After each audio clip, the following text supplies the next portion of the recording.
அதில் அவர் முக்கியமான விஷயம் என்ன சொல்றாரு அமைச்சர் வந்து சில கடைகள் வந்து ஒரு நாளைக்கு 75 லட்சம் ரூபாய் வசூல் வருதுங்கன்னு. சாதாரண காசு கிடையாதுங்க. ஒரு நாளைக்கு 75 லட்சம், 3/4 கோடி. அந்த கடையெல்லாம் கூட நாங்க மூடி இருக்கிறோம். வருமானம் பெருசு கிடையாது. நாங்க சொன்ன வாக்குறுதி, எங்க தலைவர் சொன்ன வாக்குறுதி, எங்கள் சிஎம் சொன்ன வாக்குறுதி, அது ரொம்ப முக்கியமான ஒரு விஷயம்.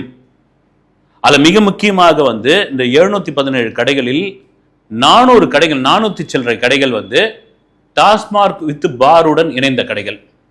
மீதி 200 சில்லறை கடைகள் வந்து வெறும் கடைகள் மட்டும், பார் இல்லாதது. இல்ல வந்து 22 25 எலைட்டுன்னு இல்லைங்களா, இந்த வெளிநாட்டு சரக்குலாம் விற்க கடை அரசாங்கமே, அதெல்லாம் முடியாச்சு. இதுல அதிகப்படியாக 95 கடைகள் சென்னையில். மிக முக்கியமான விஷயம், சென்னை மாதிரியான பெருநகரில் எந்த தெருவுள்ள நுழைஞ்சாலும் ஒரு காலகட்டத்தில் வந்து டாஸ்மாக் கடை இருக்குங்க.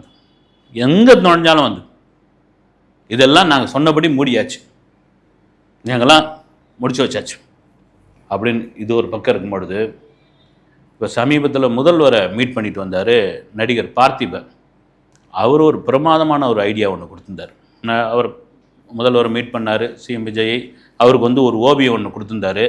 அதில் கூட போட்டிருந்தாங்க, விஜயநகர பேரரசர் மாதிரி நீங்கள் வரணும் அப்படின்னு. ஒன்று எங்கள் சமீபமாக பார்த்திபன் அவர்களும் பாக்யராஜ் அவர்களும் நிறைய அந்த தெலுங்கு சம்மந்தமான விஷயங்கள் பேசிட்டாங்க. ஆமாம், நாங்கள் தெலுங்குக்காரர் தாங்க, நாங்கள் வந்து தெலுங்கு தாங்க பேசுவோம், நாங்கள் ஆந்திராவிலேருந்து வந்தவங்க தாங்க அப்படின்ற அளவுக்கு இதாகிடுச்சு. இதை வந்து நோட் பண்ணி, ஏங்க இருக்கிற மன்னர்கள் சேர, சோழ, பாண்டிய, கரிகால, எவ்வளோ மன்னர்கள் இருக்காங்க, பல்லவன், இவ்வளோ சொன்னாங்க. விஜயநகரன்னு சொல்லியிருக்காருன்னா இவருடைய தெலுங்கு பாசத்தை அங்கே காட்டியிருக்காரு பாருங்கன்னு. சரி, அதுக்குள்ளே போக வேணாம், அவர் தோணதை பேசினார். அப்புறம் இன்னொரு விஷயம் கூட சொன்னாங்க, அதே டெய்லர், அதே ட்ரெஸ்ஸு, அதே கடை அப்படின்னு. இதே மாதிரி ஓவியத்தை தான் பவன் கல்யாண் துணை முதல்வராக ஜெயிச்சப்போ எடுத்து போய் கொடுத்துருக்காரு வந்து. சரி, அவர் நிறைய ஸ்டாக் வச்சிருப்பாரு. அவர் என்ன சொல்கிறார் ஐடியானா, நீங்கள் டாஸ்மார்க்லாம் மூடாதீங்க, யார் பார்த்திபன் அவர்கள், அந்த டாஸ்மார்க் கடையெல்லாம் எடுத்து போய் சுடுகாட்டுக்குள்ளே வச்சிருக்கன்றார். என்னங்க இது வந்து என்ன லாஜிக்னு தெரியல. வந்து அந்த கடைகள்லாம் எடுத்து போய் சுடுகாட்டில் வச்சிருங்க.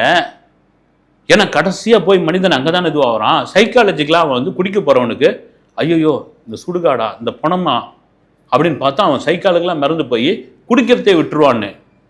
ஏங்க ஒரு பாடியை பொச்சுவிட்டு அது பக்கத்தில் ஒரு சாராய பாட்டில் பொச்சுட்டு நீங்கள் போயிட்டு பார்க்குறான். ஒரு உதாரணத்துக்கு, குடிகாரங்க சும்மா பணத்தை கிடத்தாலும் நோண்டி எடுத்துன்னு சாராய பாட்டில் எடுத்துன்னு அந்த பணத்தை விட்டு ஓடி போவாங்க.